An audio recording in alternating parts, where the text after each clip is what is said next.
बिस्मिल्लाहिर्रहमानिर्रहीम। तुमसे है पाकिस्तान में खुशामदीद। मैं हूं साजिद हुसैन। हमेशा की तरह मजबूत मुस्तहकम पाकिस्तान पर बात करने के लिए न सिर्फ पाकिस्तान की तमाम पॉलिटिकल पार्टीज के रहनुमाओं के साथ साथ दीगर शुबजात जिंदगी से ताल्लुक रखने वाली शख्सियात को प्रोग्राम में बुलाते हैं, मधु करते हैं, पूछते हैं उनसे कैसे मुल्क को मजबूत मुस्तहकम बनाना है। मौजूदा सियासी सूरत हाल में ईवीएम के चर्चे हैं और हर तरफ इलेक्ट्रिक वोटिंग मशीन की बात की जा रही है। इसके पे खदशात का इजहार किया जा रहा है। इलेक्शन कमीशन ने भी 37 से ज्यादा खदशात का जो एक नोटिफिकेशन है, बाज़ाब्ता ऐलान कर दिया है। वफाकी हुकूमत इन खदशात को कैसे दूर करेगी? क्या वफाकी हुकूमत जो एक तासुरजनक ले रहा है कि जो 3 साल उनके गुजर गए, जो उनके वादे किए थे, जो एक अवाम से प्रोमिसेस थे, क्या वो पूरे नहीं कर पाए? अवाम को इंगेज किया जा रहा है, अपोजिशन को इंगेज किया जा रहा है।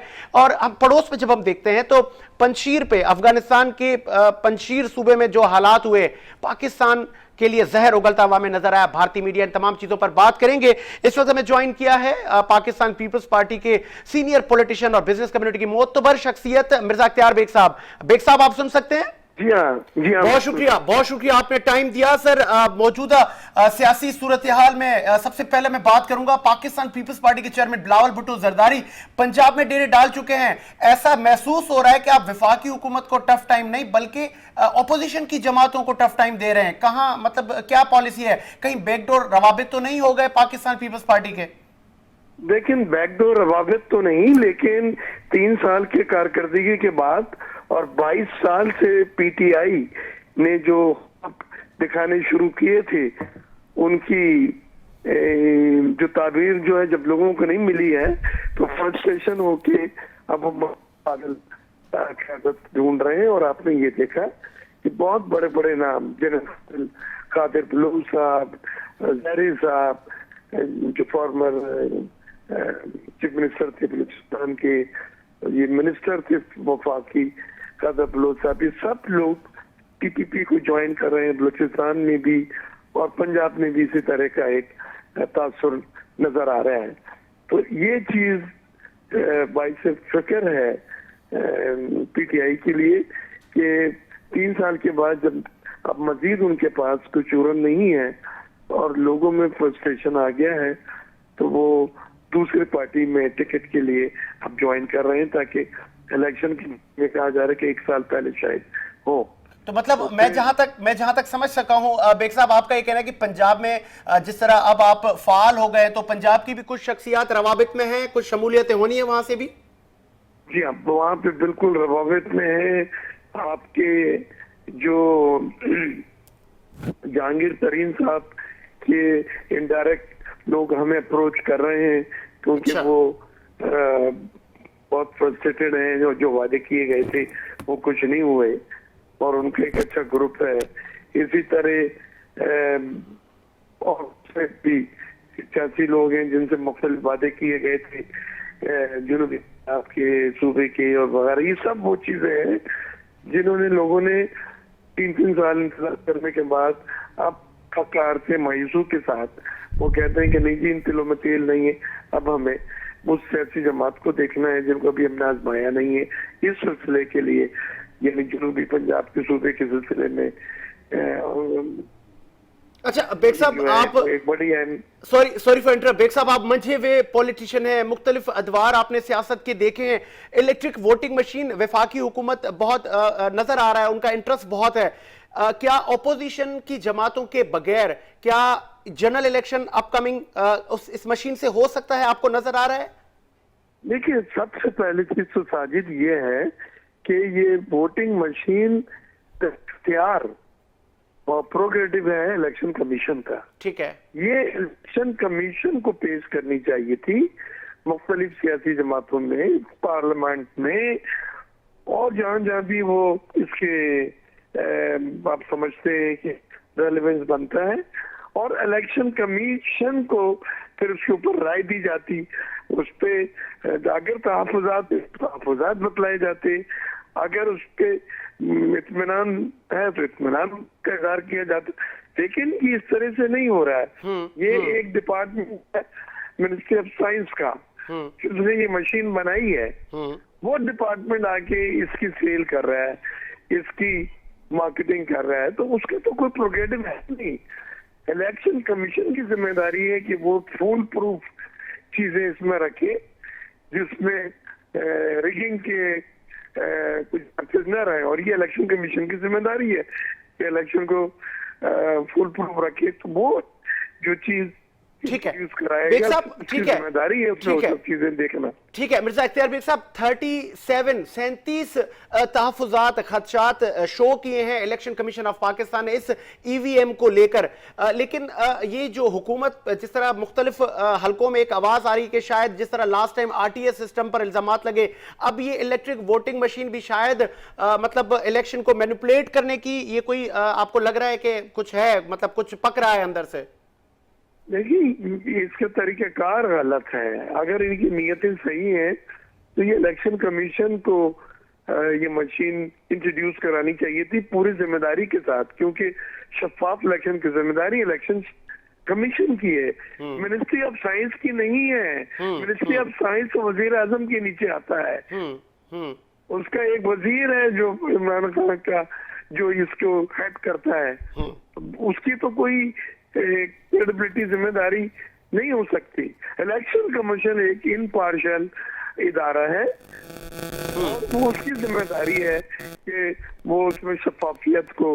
ठीक है, ठीक है, लास्ट में मिर्जा इख्तियार बेग साहब, अब हमारे पड़ोस में अफगानिस्तान में इस्लामी अमारात हुकूमत बना ली है अफगान तालिबान ने, और अपनी मिनिस्ट्रियां भी डिवाइड कर दी हैं, लेकिन भारत की जो इल्जामात और एक तरह से पूरी मतलब एक कैंपेन चलाई जा रही है पाकिस्तान के खिलाफ, भारत को क्या पैगाम देंगे? लेकिन भारत को यह है कि ये अभी तक तो नजर आती है इंक्लूसिव गवर्नमेंट तश्कील की गई है।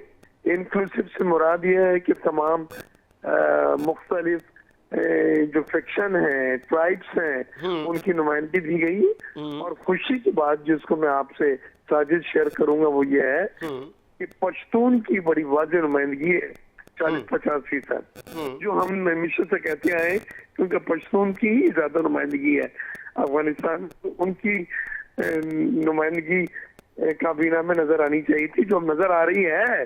और फिर उन्होंने उज़्बेक, ताजिक, इनको अहम ओहदे दिए, जिसमें फौज की सफर सलार भी बनाया उन्हें, और डिफेंस का भी जिम्मेदारियां दी हैं। तो मैं ये समझता हूँ अभी रद्दमल आने में थोड़ा सा टाइम लगेगा, लेकिन ज़ाहिर जो नजर आता है वो एक ब्रॉड बेस्ड इंक्लूसिव गवर्नमेंट तश्कील की गई है, जिसमें तमाम सेक्शंस को इसमें शामिल करने की कोशिश की गई है।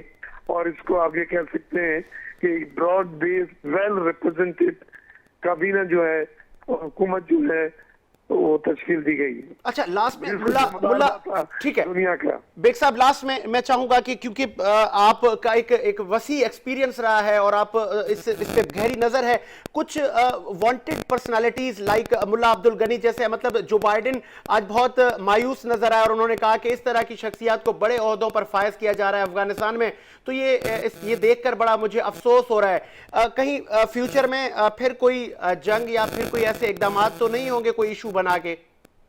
नहीं, ये तो नहीं है। देखिए, अभी रेजिस्टेंस नहीं आया है अफगानिस्तान में, और ये ट्रांसफर जो है वो बगैर खून खराबे से होने जा रहा है। लेकिन दुनिया का रद्द-ए-अमल हमें देखने दे।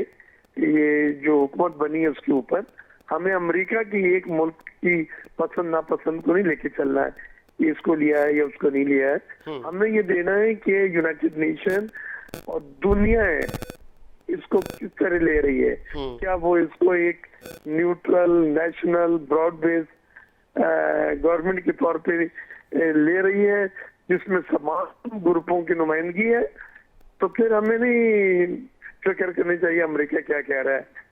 ये तो दुनिया का फिर इसको तस्लीम करने का दारोमदार है कि वो इसकी जो तश्कील की गई है ये गवर्नमेंट, उससे वो मुतमईन हो, तो फिर वो इसको तस्लीम करेंगे। और जितने ज्यादा से ज्यादा मुल्क तस्लीम करेंगे, उतनी ज्यादा जो है वो इस मुल्क की जो है यूनाइटेड नेशन में चांसेस बनेगा जाने का। ठीक है, बहुत शुक्रिया मिर्जा इख्तियार बेग साहब, आपने इंपॉर्टेंट अपना टाइम दिया। पाकिस्तान पीपल्स पार्टी का मौकिफ और बिजनेस कम्युनिटी की मोतबर शख्सियत हमारे साथ मौजूद थी। प्रोग्राम को मजीद आगे बढ़ाते हैं इस वक्त हमें ज्वाइन किया है पाकिस्तान तहरीक इंसाफ के मेंबर सूबा असेंबली शाहनवाज जदून साहब। जदून साहब खुश आमदीद कहेंगे। थैंक यू भाई, थैंक यू, शुक्रिया। जदूर साहब, ईवीएम इलेक्ट्रिक वोटिंग मशीन आप लोग लेकर आ रहे हैं, लेकिन आपने देखा कि इलेक्शन कमीशन ऑफ पाकिस्तान ने 37 उस पर तहफुजात खदशात का इजहार कर दिया है। फिर आप कैसे देख रहे हैं अब 2023 का इलेक्शन? नहीं, देखिए बात यह है कि हम ये जो मशीन है ये बाकायदा ट्राई बेस पे रखा भी गया है सबके सामने, और इन्होंने कहा है कि भाई हम पार्लियामेंटेरियन जो खासकर अपोजिशन वाले हैं उनके सामने भी रख रहे हैं, इलेक्शन कमीशन को भी कहा है कि आपके जो तहफुजात हैं उससे भी दूर करेंगे। लो इंशाल्लाह 2023 का इलेक्शन इसी मशीनों के तहत होगा और एक शफाफ इलेक्शन होगा। कैसे होगा कुछ बताएं, वजाहत करें। जैसे बाजोड़ है, बलूचिस्तान की कई ऐसे इलाके हैं वहां पर तो इलेक्ट्रिसिटी नहीं है, बिजली नहीं है, इंटरनेट नहीं है, तो फिर ये और इस मशीन को चलाने के लिए जो एक्सपर्टीज दरकार है और एक्सपर्ट अमला है वो आप लोगों ने हायर किया है? बिल्कुल बिल्कुल, इसके लिए जाहिर है पूरी प्लानिंग हुई है ना। ऐसे तो नहीं अगर ये मशीन लेके आए तो ये पूरे पाकिस्तान को मद्देनजर रखते हुए, हर इलाके को मद्देनजर रखते हुए इस मशीन के लिए हो गया कि जाहिर है जैसे आप कहते हैं बलूचिस्तान के इलाके, तो वहां के लिए भी या बाजौड़ या जो भी एरिया है, तो इलेक्शन तो पूरे पाकिस्तान में हमने करने हैं और इस हिसाब से इसके लिए लोगों को ट्रेन भी करेंगे। अभी 2 साल है और हर इलाके में जहां जहां पोलिंग स्टेशन होंगे तो वो फैसिलिटीज भी वहां देंगे। तो इंशाल्लाह ये पूरी तैयारी के साथ जो ना हम जा रहे हैं। अच्छा, इस तासुर को कैसे खत्म करेंगे कि ये इल्जामात आप पर मुख्तलिफ हलकों से लग रहे हैं कि चूंकि आपने जो वादे किए थे वो परफॉर्मेंस आपकी नहीं रही, तो लास्ट टाइम आरटीएस सिस्टम नाकाम होने के इल्जामात लगे। अब इस मशीन को लेकर भी, ईवीएम को लेकर भी बहुत सारी पॉलिटिकल पार्टीज, ऑपोजिशन की जमातें इस पर भी खदशात का इजहार कर रही हैं, तो कैसे यकीन दहानी करवाएंगे इनको? देखिए बात यह है कि अपोजिशन वाले ये तो उनका काम है चीखना। वो तो हम जो भी प्रोग्राम लेके आते हैं वो इस पे तैयार नहीं होते हैं, वो उनकी मुखालफत करते हैं। जो वादे हमने अवाम से किए थे, देखिए कोरोना ये तकरीबन 1.5 साल से ज्यादा हो गया है और पूरी दुनिया क्राइसिस में है, लेकिन मैं अपने प्राइम मिनिस्टर इमरान खान साहब को खराजी तहसीन पेश करता हूँ कि बाकी दुनिया में ममालिक में कितने क्राइसिस में है, लेकिन उस हिसाब से पाकिस्तान क्राइसिस में नहीं गया, क्योंकि खान साहब की बेहतरीन पॉलिसी की वजह से, एक स्मार्ट लॉकडाउन की वजह से वो हमें वो उस हिसाब से लॉस नहीं हुआ है। और इंशाल्लाह हमारी जीडीपी ग्रोथ जो है ना वो भी बड़ी है और हमारी एक्सपोर्ट भी बड़ी है। तो अब हम आप देख ले कि पूरी दुनिया में पाकिस्तान को सराहा जाता है खान साहब की पॉलिसी की वजह से। आज अगर हमारे किरदार अहम है, अफगानिस्तान को देख ले, उस वजह से, क्योंकि इससे पहले भी हुक्मरान गुजरे हैं खान साहब के सामने। जब इन्होंने ये रखा कि भाई अमेरिका ने कहा कि हमें अड्डे दें, तो खान साहब ने स्ट्रिक्टली वहां इनकार कर दिया। अगर खान साहब की जगह कोई और हुक्मरान था, आपने देखा जब आज से तकरीबन 19 साल पहले, 19-20 साल पहले जब अफगानिस्तान में तालिबान पे ये हो रहा था और अमेरिका आ रहा था इस खित्ते में, तो उस वक्त जनरल परवेज मुशर्रफ थे और जब जनरल परवेज मुशर्रफ से अमेरिका ने राब्ता किया है अड्डे लेने के लिए और उनको पाकिस्तान की सरजमीन इस्तेमाल करने के लिए, तो उन्होंने उसी वक्त उनको हाँ कर दी और उनको परमिशन दी। लेकिन ये वज़ीर-ए-आज़म इमरान खान है कि उन्होंने स्ट्रिक्टली ये इनको मना किया कि ना हम आपको अड्डे देंगे, ना आपके जंग का हिस्सा बनेंगे। ठीक है जदून साहब, इलेक्शन कमीशन भी खदशात का इजहार कर रहा है इस इलेक्ट्रिक वोटिंग मशीन को लेकर। ऑपोजिशन भी अदम एतमाद का शिकार है, वो भी कह रही है कि हम इस मशीन पर एतमाद नहीं करते। तो एक कानूनी सवाल ये है कि फिर आप क्या इन तमाम चीजों को एक साइड पर रखकर क्या कैसे इलेक्शन करवाएंगे? मतलब कैसे इनको आप यकीन दहानी करवाएंगे कि इसी ऑप्शन को लेकर इलेक्शन में धांधली नहीं होगी? देखिए बात यह है कि इलेक्शन कमीशन के जितने भी, मैंने आपको पहले कहा कि इलेक्शन कमीशन के जितने भी खदशात हैं वो सारे हम दूर कर रहे हैं और ये एक्सपर्टीज बैठे हुए हैं माहिरीन बैठे हुए हैं, पूरी टीम बैठी हुई है। हमने तो इनको बिल्कुल ओपन इनको चैलेंज किया, चाहे पीपल्स पार्टी हो, नून हो, जितने भी अपोजिशन वाले हैं, हम इनको दावत दी है कि आए, हम आपके सामने ये मशीन रखते हैं और जो आपको खदशात है आप कहें। वो तो आते ही नहीं है, क्योंकि ये आदी है, ये धांधली करने के आदी हैं। ये अपने साथ वो 2018 में आपने 2013 में सॉरी आपने देखा, इन्होंने पीपल्स पार्टी ने कि पीपल्स पार्टी या जितनी भी पार्टियां थी सबने कहा, खाली हमने तो नहीं कहा ना कि धांधली हुई है, इन्होंने भी कहा, सबने कहा, लेकिन उसमें क्या नाम है उसमें हम कहें अपीलों में 2018 में इन्होंने कहा सबसे ज्यादा अपीलें हमने की हैं। आप देख ले, इन्होंने कहा मुस्लिम लीग नून ने कहा कि धांधली हुई है, लेकिन सबसे ज्यादा अपील्स में हम गए। ठीक है, पीटीआई गई है सबसे ज्यादा, पीटीआई ने कहा कि इन हलकों में। ठीक है जदून साहब, लास्ट में जिस तरह आपने कहा कि लास्ट की माजी की हुकूमतें धांधली करती थी, यही इल्जाम आप पर लगाया जा रहा है, कैटेगोरिकली बताइएगा, आप इस इल्जाम को कैसे देखते हैं कि ये मशीन आप लोग लाई इसीलिए रहे हैं कि इलेक्शन चुरा सकें? देखिए, मैंने तो आपको कहा कि 2018 के अंदर भी सबसे ज्यादा अपीलें हमने की हैं कि हमारे लोगों को हरवाया गया। बात यह है कि अगर पीपल्स पार्टी या नून लोग वो करते तो आप उठा के देख ले कि किसकी ज्यादा अपीलें हैं, कौन गए इलेक्शन कमीशन, कौन गए ट्रिब्यूनल में। सबसे ज्यादा ट्रिब्यूनल में हमने केस डाले कि भाई हमारे लोगों को हरवाया गया। बात यह है कि इसीलिए तो ये तासुर हम खत्म करना चाहते हैं। जो भी हुकूमत आती है वो कहते हैं धांधली हुई है, धांधली। एक शफाफ इलेक्शन हम करना चाहते हैं। और ये आप देखें, हमारे बराबर पड़ोसी मुल्क इंडिया में भी इसी मशीनों के तहत इलेक्शन होते हैं, लेकिन वहां तो कोई ये नहीं कहते कि धांधली हुई है। दूसरे ममालिक में आप देख ले, इन्हीं मशीनों के तहत इलेक्शन होता है, लेकिन वहां कोई ये नहीं कहते कि भाई धांधली हुई है। तो हम भी ये एक टेक्नोलॉजी जो शफाफ बिल्कुल एक टेक्नोलॉजी लेके आ रहे हैं, ताकि ये जो इलेक्शन वाले दिन जो हारता है वो चीरना शुरू कर देते हैं कि भाई धांधली हुई है। बहुत शुक्रिया शाहनवाज जदून साहब, आपने अपना कीमती वक्त दिया और पाकिस्तान तहरीक इंसाफ का मौक़िफ़ रखा। एक ब्रेक लेते हैं, ब्रेक के बाद हाजिर होते हैं।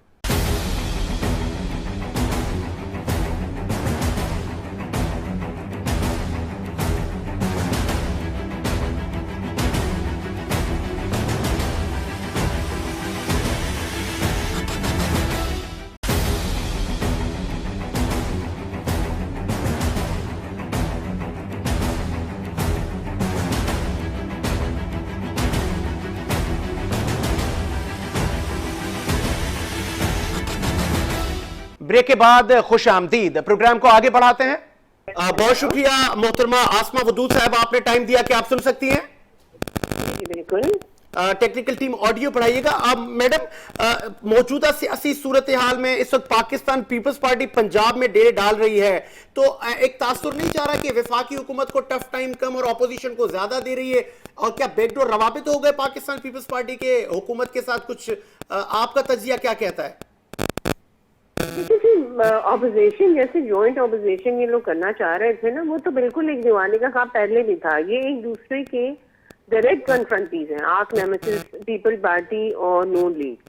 इनकी कोई कॉमन ग्राउंड आना मुमकिन नहीं थे। और जो पीडीएम का पूरा सिलसिला हुआ, उसमें से अगर किसी ने कुछ गेन किया है तो पीपल पार्टी ने गेन किया है पंजाब में अपनी पोजीशन। इससे पहले जो चीज वो स्ट्रगल कर रहे थे ना, इस पीडीएम के प्लेटफॉर्म को यूज करके अगर किसी ने कुछ भी बीच में से एडवांटेज लिया है, तो वो बेसिकली आपके पीपल पार्टी है, जिसने दोबारा अपने पाँव पे थोड़ा खड़ी हुई है वो पंजाब में।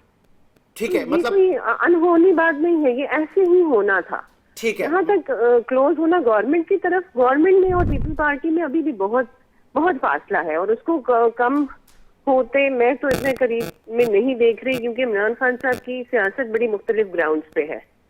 ठीक है, ईवीएम इलेक्ट्रिक वोटिंग मशीन पे खदशात, तहफ़्फ़ुज़ात, इलेक्शन कमीशन ने भी 37 से ज़्यादा तहफ़्फ़ुज़ात बता दिए। अपोजिशन पहले ही कह रही है कि वफाकी हुकूमत की कोई प्लानिंग है, फिर इलेक्शन को कुछ किया जाएगा, कुछ धांधली की जाएगी। आप कैसे देख रही हैं? आपको होता पर नजर आ रहा है ये 2023 का जनरल इलेक्शन इसी इलेक्ट्रिक वोटिंग मशीन के जरिए?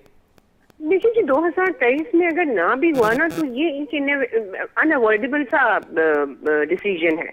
अब हम सदा एक ही उस पे स्टांस पे तो नहीं खड़े रह सकते ना। दुनिया तब्दील हो रही है, ये बहुत सी जगहों पे अप्लाई होता है जहां आपका बायोमेट्रिक्स आपके फाइनेंशियल हर चीज की हिफाजत करता है। अब तो हम बगैर अंगूठे की तस्वीर की अपने जाती अर्न की पैसे इस्तेमाल नहीं कर सकते।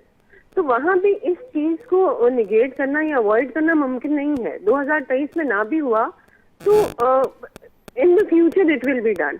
और यही हमारी एक ट्रांसपेरेंट इलेक्शन की एक जामिन होगी, ये इलेक्ट्रॉनिक इनोवेशन।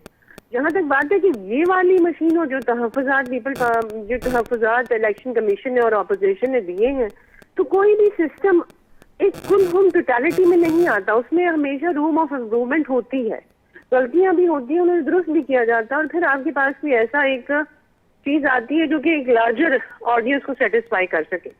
तो इस पे फ्लेक्सिबिलिटी गवर्नमेंट को भी शो करनी चाहिए। जो रिजर्वेशन आई हैं उन्हें देखें, एड्रेस करें, लोगों को बिठाएं कि ताकि वो उनके सोल्यूशन निकालें। बायोमेट्रिक्स से इससे रिलेट होना जरूरी है। स्टैंड अलोन मशीन्स भी इतनी सिक्योर नहीं होती, तो एक हाइब्रिड किस्म की चीज इस सिस्टम इस पूरे उसमें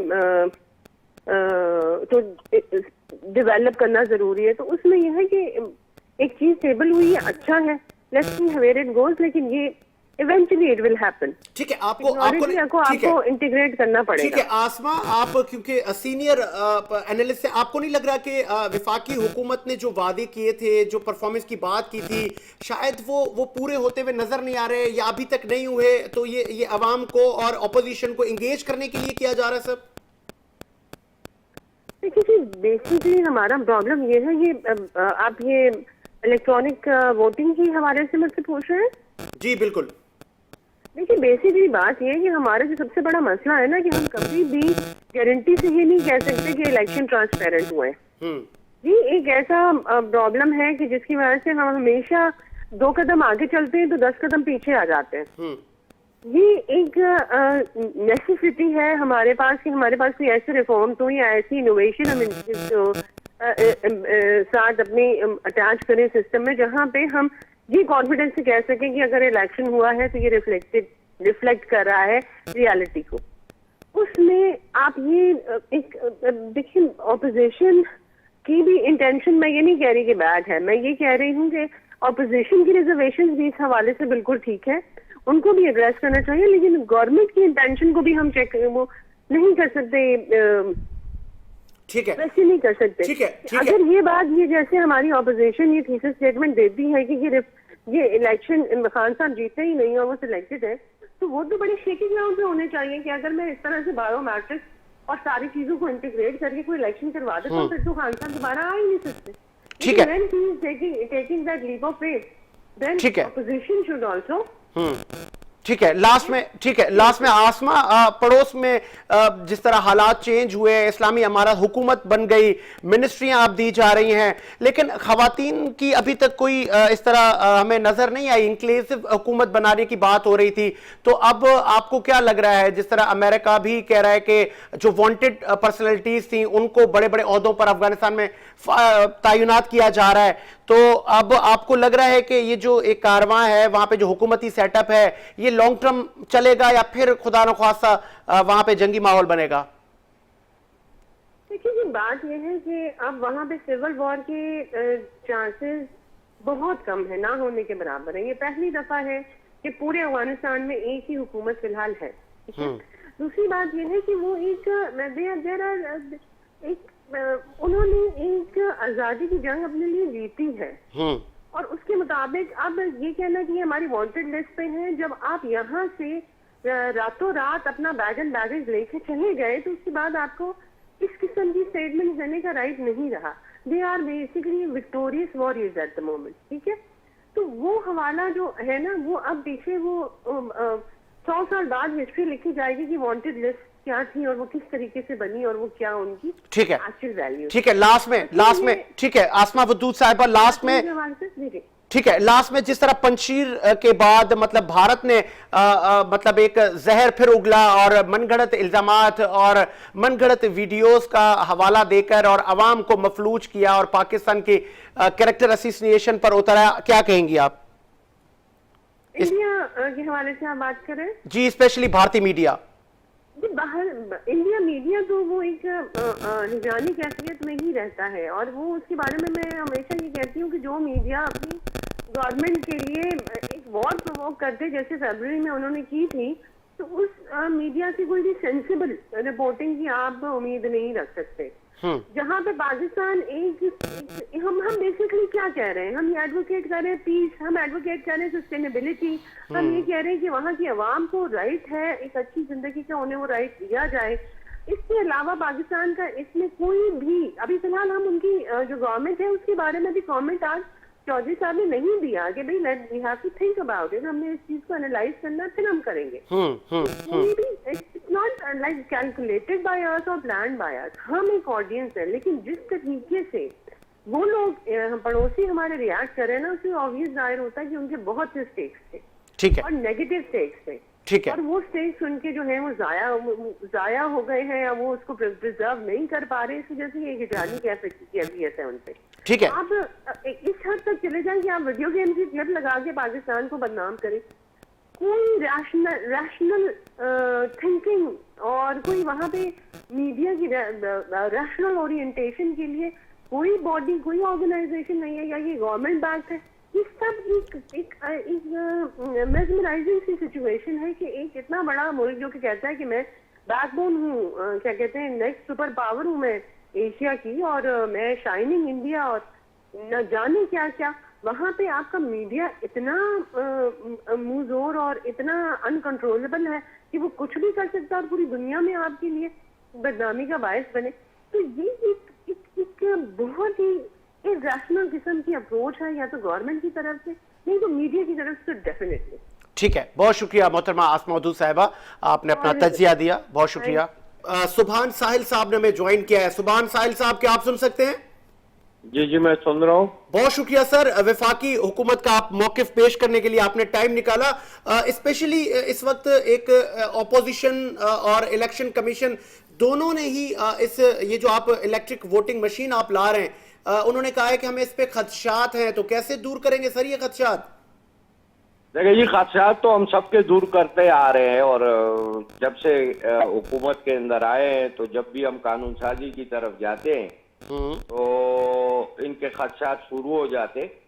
तो खदशात तो दूर करने की कोशिश कर रहे हैं। सिर्फ ये बताना चाहूँगा कि हमेशा पाकिस्तान के अंदर इलेक्शन मुतनाज़ा रहा है, चाहे 2013 का हो, 2018 का हो, या उसके बाद के इलेक्शन जो पहले इलेक्शन हुए थे, तो इस पे लोगों के तहफ़्फ़ुज़ात रहे हैं, और ऐसे इस मुल्क के अंदर हुआ भी है, ऐसा नहीं कि नहीं हुआ है। 2013 में जो कुछ हुआ था, और वो जब हम उसके लिए 2 हल्कों के लिए सुप्रीम कोर्ट में गए, और सुप्रीम कोर्ट से जब वो हल्के खोले गए तो उसमें सारी चीजें सामने आ गई थी। कराची के अंदर जो सूरत हाल थी 2013 के अंदर, मैं खुद इलेक्शन लड़ा था, मैं भी गया था ट्रिब्यूनल के अंदर, जो चीजें हमारे सामने उसके अंदर आई थी, उससे तो वाज़े तौर पर जो है ना ये साबित हो चुका है कि पाकिस्तान के अंदर इलेक्शन का जो निज़ाम है वो उसके अंदर बड़ी कोताहियां हैं, लीकेज है, और उसके अंदर जो है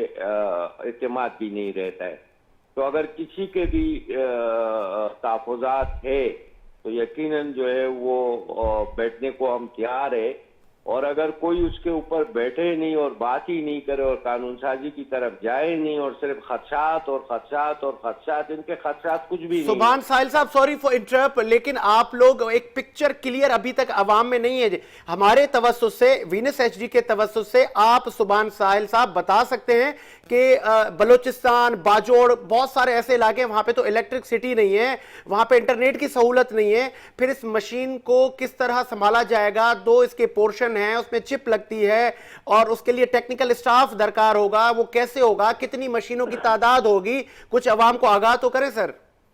नहीं, देखिए, जहां तक आपका सवाल है कि जी बाजौड़ में बिजली नहीं है, ऐसा नहीं है। बाजौड़ में भी बिजली है और बलूचिस्तान के अंदर भी बिजली है। यकीनन कहीं ना कहीं नेट की सहूलत नहीं होगी, और मेरे ख्याल से वो भी पूरे पाकिस्तान के अंदर इस वक्त मौजूद है। इशू ये नहीं है कि इसको किस तरह जो है ना चलाया जाएगा या किस तरह इसके ऊपर काम किया जाएगा।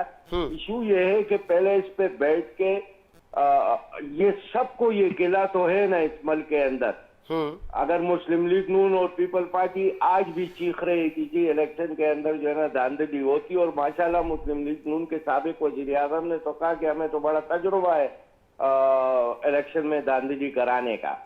तो अगर कोई दुनिया के साथ अगर हम चलना चाह रहे हैं और जदीद दौर है, टेक्नोलॉजी का दौर है, और अगर हम कोई तब्दीली लाना चाहते हैं, उसके अंदर हम कोई नई चीज सामने लाना चाहते हैं, तो उसके ऊपर बैठकर उसको डिस्कस किया जाए, उसको चेक किया जाए, खदशात के बजाय उस कानून साजी की तरफ आए। अगर उसके अंदर कोई कोताही नजर आती है, कोई बात नजर आती है, तो अपनी दलील के साथ अपने मशवरे जरूर दे। लेकिन अगर सिर्फ खदशात ही है और इस बुनियाद पर है कि पहले तो हमें रिलीज दो, पहले तो हमारे साथ बैठ जाओ, पहले तो हमारे केसेस देख लो, हमारे साथ इस पर बात कर लो, तो वो जो है ना, तो फिर ठीक है, इस हुकूमत में दूर नहीं हो ठीक है। सकते। तो फिर जिस तरह आरटीएस सिस्टम के लिए उंगलियां उठी, तो अगर ये खदशात इसी तरह रहे तो जनरल इलेक्शन अगर अगर हो जाता है इसी मशीन पर ईवीएम से, तो फिर ये नहीं सुनने को आएगा कि जी फिर पीटीआई ने इलेक्शन चोरी किया। ये आवाजें अभी भी आ रही हैं कि ये मुतारिफ से कि उस पे भी सारी पार्टियां जो है ना इत्तेफाक कर चुकी थी। ठीक है, लेकिन मैं ये कहना चाह रहा हूं कि देखे, इलेक्शन से बहुत पहले हम ये मशीनें ला के जो है ये सामने रख रहे हैं, यानी करेगा तो इसको इलेक्शन कमीशन और कानून साजी के जरिए जो है ना ये चीज जाएगी। लेकिन अगर किसी को खदशा है तो इस खदशे को दूर करने के लिए वाहिद फार्मूला ये है कि आप उसके मुताबिल इस तरीके से कोई और चीज तो लाए, दलाइल के साथ आके बैठ तो जाए ना, किसी चीज तो सर बुलाए ना की तरफ तो लेके सुभान जाए। साहब, तो बुलाए ना पार्लियामेंट में तमाम पॉलिटिकल पार्टीज को बुलाएं और उनको बिठाएं आप। पार्लियामेंट के अंदर भी इसके ऊपर बात होगी। लाजमी बात है कि पार्लियामेंट के अंदर बहुत सी कानून साजी के लिए हमने अपोजिशन को इत्तेमाद में किया, ये नहीं बैठते। इनका मकसद सिर्फ ये है, ये बस सिर्फ शोर मचाना है। मकसद इनका सिर्फ एक ही है कि जी पहले हमें वो सहूलतें दो जो माजी में हम एक दूसरे को देते थे, एक दूसरे को इनारो देते थे, एक दूसरे के जो है ना लूट मार को जो है ना उसके ऊपर पर्दा डालते थे अपने अपने दौरी हुकूमतों में।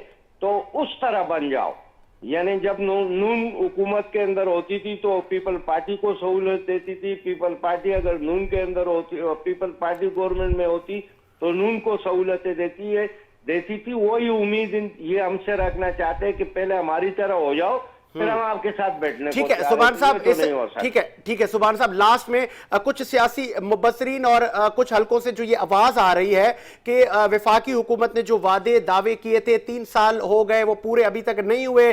शायद वफाकी हुकूमत को ये खदशा है कि हम आईनी मुद्दा पूरा होने तक अवाम की तवक्कुआत पे पूरा ना उतर सके, तो ये इलेक्ट्रिक मशीन और इस तरह के हर बात करके आप इंगेज कर रहे हैं तमाम चीजों को, स्पेशली अपोजिशन को।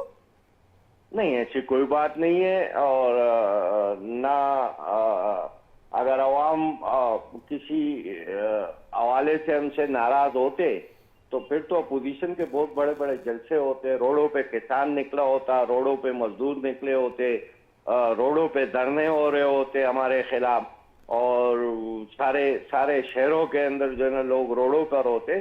तो ऐसी कोई बात नहीं है, इनके अपने जलसों के अंदर लोग नहीं होते। अभी पूरे पंजाब के अंदर इनका चेयरमैन पीपल पार्टी का जो है वो रैलियां निकाल रहे, 70, 80, 100, 150 या ज्यादा से ज्यादा 500 लोग उसके अंदर शामिल होते।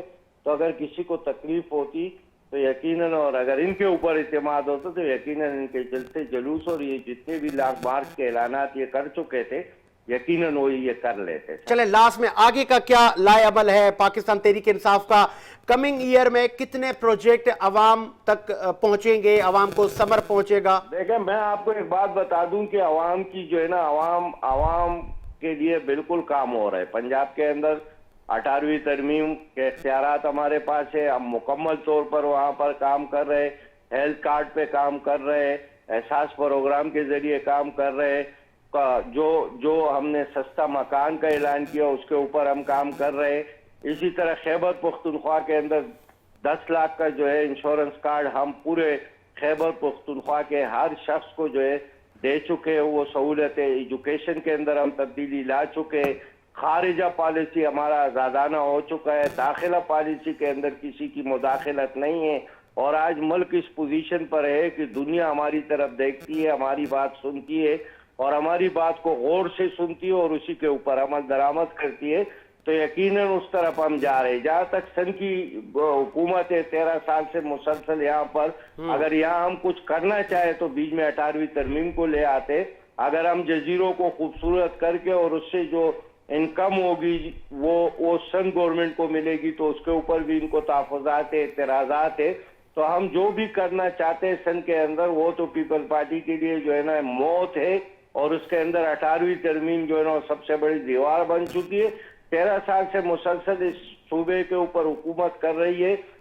एजुकेशन की हालत आप देख ले, हेल्थ की हालत आप देख ले। तो आप सॉरी सुभान साहब, आपने कहा 18वीं तरमीम दीवार है। ये 18वीं तरमीम तो तमाम सूबों में है, और जब ये राइज की गई थी तमाम सूबों ने, तमाम स्टेक होल्डर, तमाम पॉलिटिकल पार्टीज ने 2/3 अक्सरियत से की थी ताकि सूबों की महरूमी कम हो। तो क्या ये सही नहीं था? नहीं, हमने तो 18वीं तरमीम पर कोई इतराज थोड़ी है।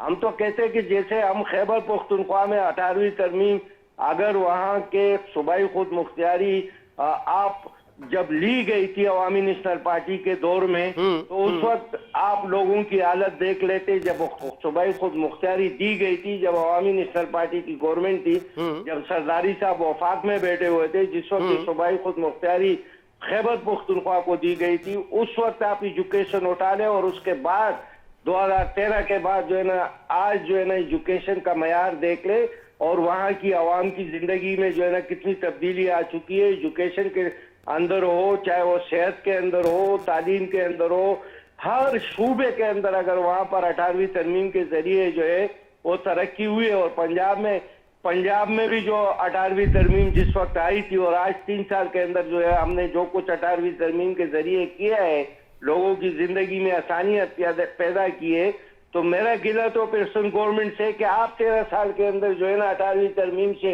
वो तब्दीली क्यों नहीं ला सके। आपके पास तो 8 साल की जो है ना माशाल्लाह वफाकी हुकूमत भी थी, तो आप क्यों तब्दीली नहीं ला सके 18वीं तरमीम से। हम सूबाई खुद मुख्तियारी के खिलाफ नहीं है, लेकिन अगर वो सूबाई खुद मुख्तियारी चंद वडेरों तक, चंद लुटेरों तक, चंद खानों तक महदूद हो और उससे आम आदमी को कुछ ना मिले, तो फिर मैं कहूंगा कि 18वीं तरमीम सूबा सिंध के अंदर सिर्फ खानों के लिए, वडेरों के लिए, लुटेरों के लिए, जरदारी के लिए, बिलावल के लिए और इनके लिए जो है ना फिर ये 18वीं तरमीम है। आम सिंधी, आम हारी आज भी जो है ना सहूलत हो सिर के अंदर, जहाँ से लड़काना हो, शक्कर हो, जेकबाबाद हो, दादू हो, थर हो, मतलब है कि वहाँ के लोग जो है अगर इस 18वीं तरमीम से कोई फायदा नहीं उठा रहे, तो मेरे ख्याल से सद में तो 18वीं तरमीम का कोई फायदा नहीं। बहुत शुक्रिया सुभान साहिल साहब, आपने वफाकी हुकूमत का मौकिफ पेश किया, और अभी तक मफरूजात हैं, खदशात हैं, देखते हैं ऊंट किस करवट बैठता है। मुझे साजिद हुसैन को इजाजत दीजिए, मुलाकात होगी नए प्रोग्राम के साथ। अल्लाह हाफिज।